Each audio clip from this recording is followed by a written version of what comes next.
Malaking epekto ang edukasyon sa ating bansa dahil ito ay nagsilbing daan tungo sa matagumpay na kinabukasan at pag-unlad.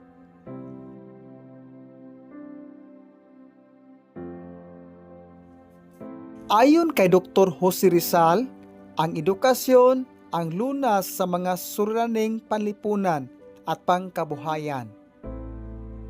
Sa pamamagitan ng pag-aaral, maiahon natin ang ating komunidad mula sa kahirapan.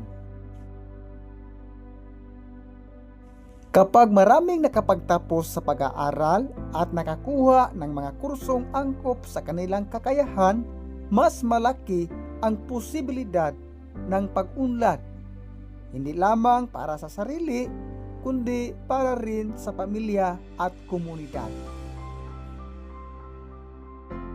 Malaki rin ang papel na ginagampanan ng kabataan. Tulad ng sinabi ni Dr. Jose Rizal, ang kabataan ang pag-asa ng bayan. Sino ba ang magiging Pangulo ng Pilipinas sa hinaharap?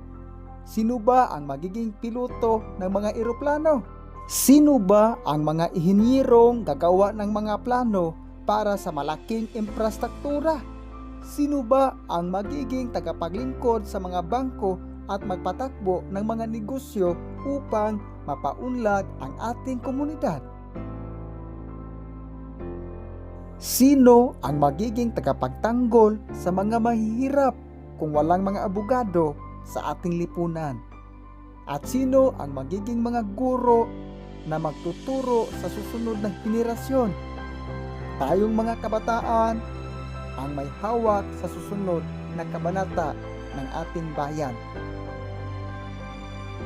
Kaya bilang mga mag-aaral, dapat nating sikaping makapagtapos sa pag-aaral sapagkat tayo ang pag-asa ng bayan sa darating na panahon.